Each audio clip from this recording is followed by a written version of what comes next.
Hello बच्चों, स्वागत है आपका फिर से एक बार मेरे यूट्यूब चैनल पर। मैं लेकर प्रस्तुत हुई हूँ आपके सामने सीटेट और यूपीटेट के हिंदी से रिलेटेड 30 क्वेश्चन का प्रैक्टिस सेट, जो आपकी दोनों परीक्षाओं में बहुत ही महत्वपूर्ण सिद्ध होगा। तो आइए चलते हैं क्लास को कंटिन्यू करते हुए प्रैक्टिस सेट की ओर। देखते हैं आज के प्रैक्टिस सेट का पहला क्वेश्चन है आपका, कवि शब्द का स्त्रीलिंग रूप क्या है? कवि शब्द का स्त्रीलिंग रूप क्या है? ए ऑप्शन है कवयित्री, बी ऑप्शन है कवि, सी ऑप्शन है कविका और डी ऑप्शन है कविनी। तो आपका जो राइट आंसर होगा वह फर्स्ट ऑप्शन सही होगा, कवित्री। कवि शब्द का राइट आंसर जो होता है वो है कवित्री होता है। तो ये जो है दोस्त बच्चों बहुत ही वेरी इंपॉर्टेंट क्वेश्चन होते हैं, ठीक है। इस क्वेश्चन को आप अच्छे से याद करके रखिएगा।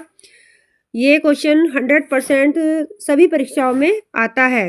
नेक्स्ट क्वेश्चन है आपका क्वेश्चन नंबर 2, नदी शब्द का बहुवचन रूप कौन सा है? नदी शब्द का बहुवचन रूप कौन सा होता है?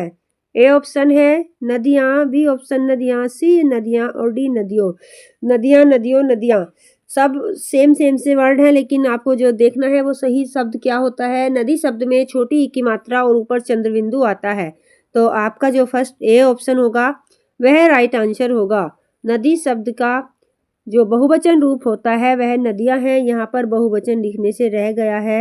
नेक्स्ट क्वेश्चन नंबर 3 की ओर चलते हैं।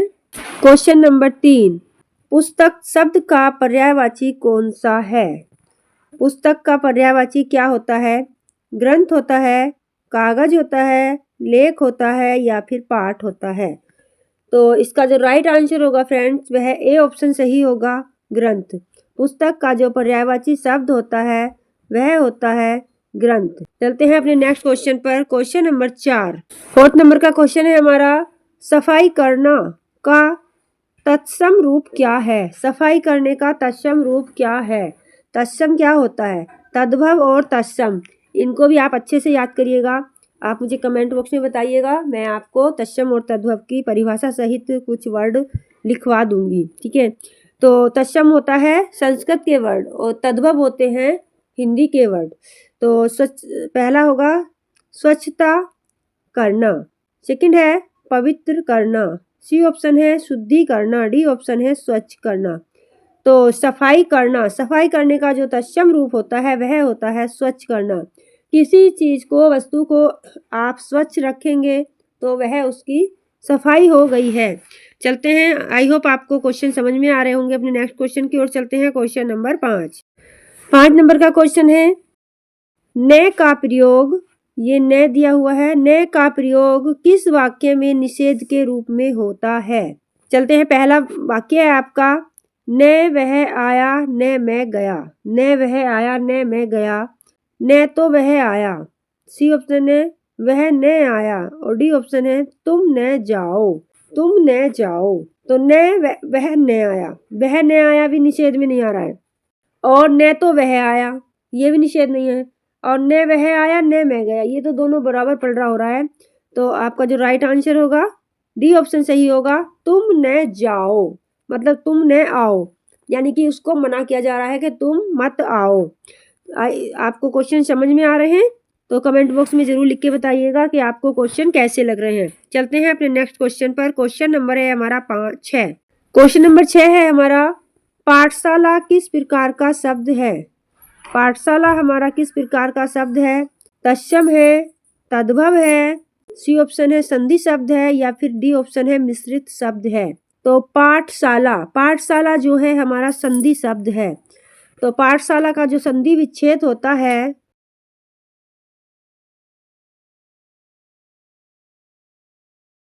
वह होगा पाठ प्लस शाला, ये होता है पाठशाला।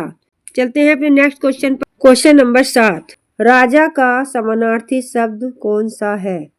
ए ऑप्शन है सम्राट, बी ऑप्शन है माली, सी ऑप्शन है सेवक, डी ऑप्शन है जनता। तो राजा के समान जो दूसरा शब्द होता है उसको क्या कहते हैं हम? सम्राट, यानी कि सम्राट भी राजा का ही दूसरा नाम होता है। तो इसका जो राइट आंसर होगा वह ए ऑप्शन सही होगा, ए इसका राइट आंसर होगा। नेक्स्ट क्वेश्चन है हमारा 8 नंबर का क्वेश्चन है, अन्याय शब्द में कौन सा उपसर्ग लगा है? तो देखते हैं, पहला ऑप्शन है हमारा ए, इसमें उपसर्ग है और न्याय इसमें शब्द है। बी ऑप्शन है अन, इसमें उपसर्ग है और न्याय इसमें शब्द है। सी ऑप्शन है अनु उपसर्ग है और न्याय शब्द है। डी ऑप्शन है ए उपसर्ग है और न्याय शब्द है। तो इसमें जो हमारा लगा है वो अन, इसमें आधा न आया है, आधा यानी कि हम लगाएंगे इसको, ये इसके नीचे हलंत लग गया है तो ये हमारा आधा हो जाता है।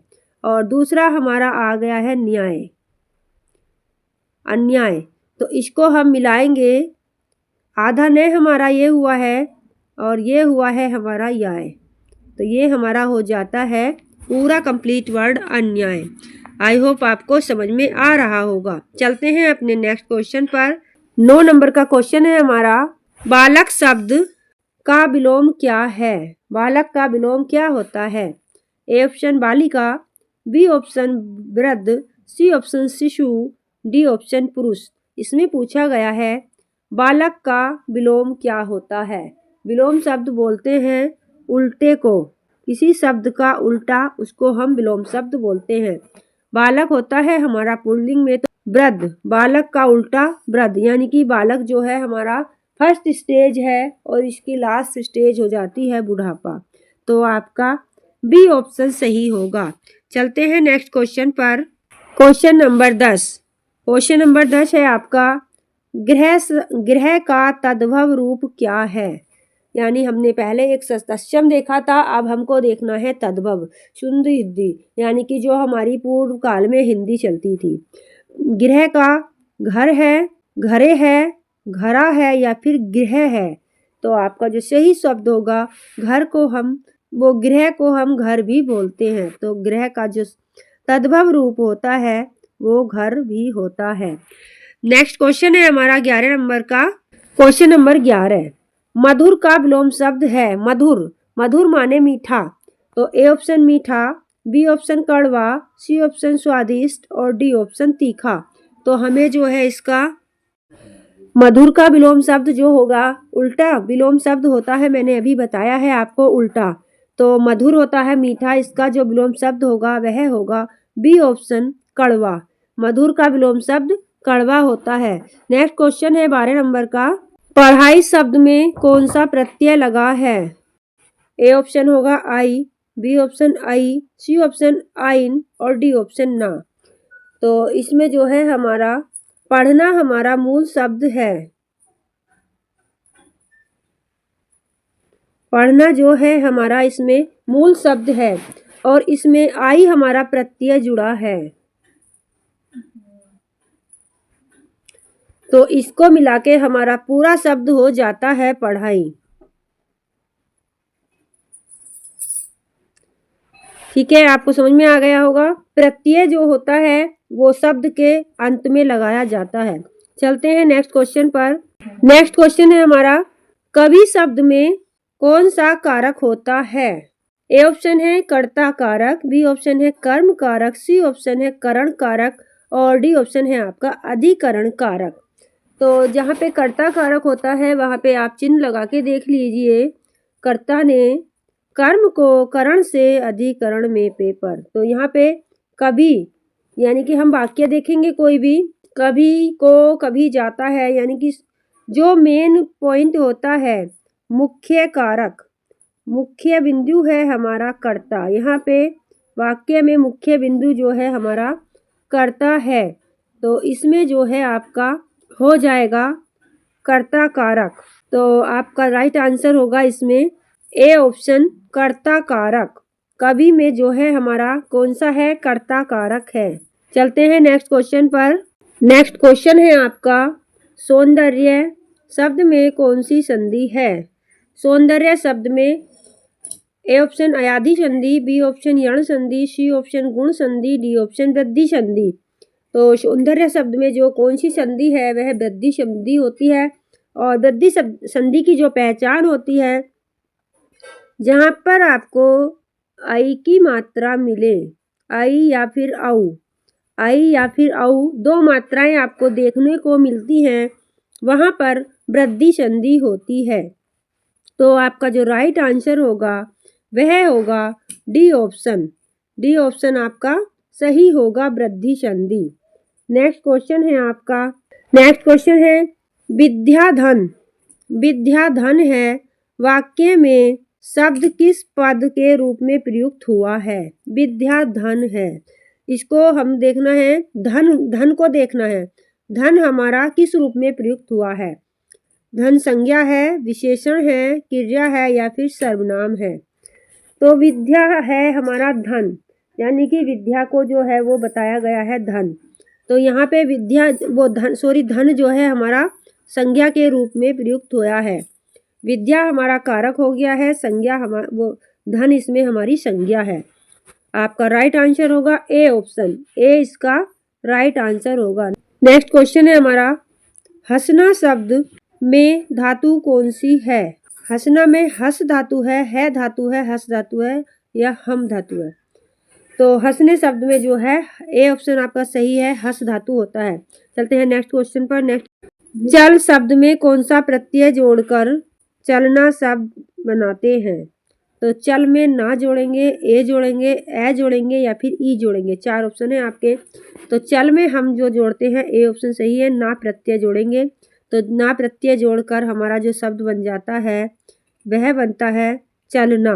नेक्स्ट क्वेश्चन है आपका, जहाँ जहाँ शब्द कौन सा अलंकार है?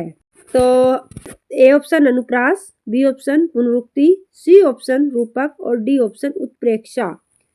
तो जहाँ जहाँ यानी कि एक शब्द की बार बार पुनरावृत्ति हो रही हो वहाँ पर आपका पुनरुक्ति अलंकार होता है।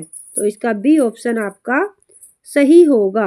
नेक्स्ट क्वेश्चन है आपका, नेक्स्ट क्वेश्चन है 19 नंबर, कर्म शब्द का तद्भव रूप क्या होगा? कर्म का तद्भव, ए ऑप्शन है कर्म, बी ऑप्शन कर्मा, सी ऑप्शन कर, डी ऑप्शन कर्मी।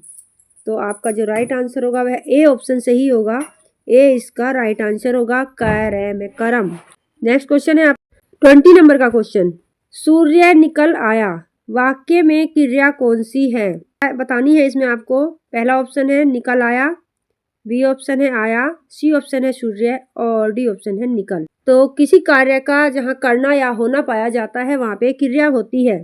तो इसमें सूर्य तो हमारा कर्ता हो गया है और इसमें निकल आया हमारी क्रिया है। क्या निकल आया? सूर्य। तो आपका राइट आंसर होगा ए ऑप्शन। ए ऑप्शन आपका सही होगा। 10 क्वेश्चन अपनी नेक्स्ट क्लास में करते हैं, क्योंकि वीडियो ज़्यादा लंबा हो जा रहा है, इसकी वजह से आज हम 20 क्वेश्चन ही करेंगे। तो मिलते हैं नेक्स्ट क्लास में, तब तक के लिए बाय।